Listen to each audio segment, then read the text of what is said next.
Hi, it's Luke, and today I'm going to be talking about how to make your own cinematic travel films by using some simple steps I'm going to talk to you about in this video. Always remember that making a travel film is not easy because you're out in the element, but always push through it to get the most cinematic film possible, and I promise you'll make a good film. Let's get started. I hope you're going to enjoy it.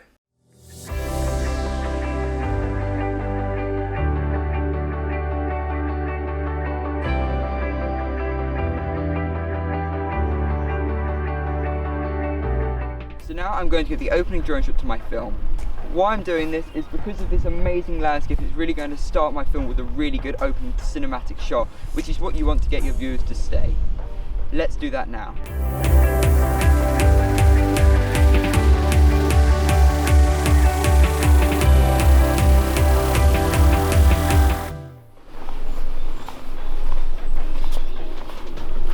So another way to make a great travel film is you actually need to have variety. What I mean by this is I've come to this castle because it has an interesting subject.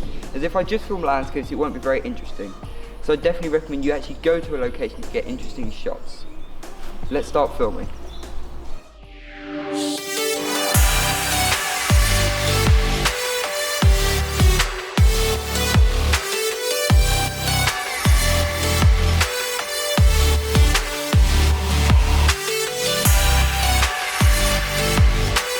Another really important factor for your travel films, to make them a good film, you actually need to have a story in them. So what I'm going to do is we're going to go back to the studio and record a voiceover and then underlay some music to give it some speed and emotion in it. Let's go do that now. So we're now back in the studio to record the voiceover for my travel film. I have the notes on my phone so I know what to say so I can make my voiceover the most compelling voiceover possible. Let's record the voiceover now. The Brecon Beacons National Park in southern Wales.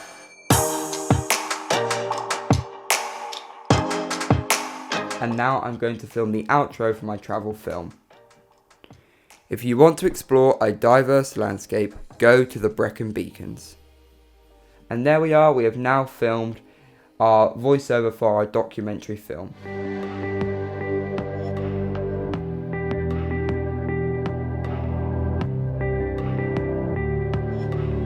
Another really important factor in your travel films is you need to actually have B-roll in them. What I mean by this is it won't make sense if you're studying at a castle then you're studying at this canyon, but what you need to do is you need to add a shot of maybe of a road, of a car in the middle. It just gives it a bit more story and it makes your video actually make sense to the viewer. So I'd recommend you do get B-roll between each location.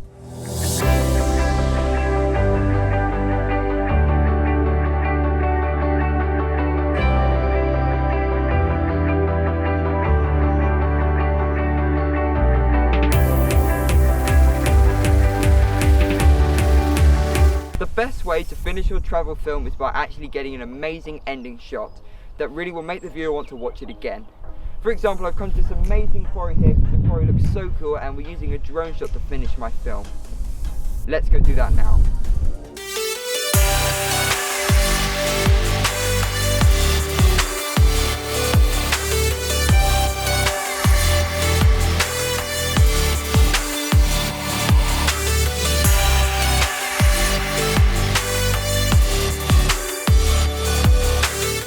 So thank you for watching this video and I really hope you've enjoyed it.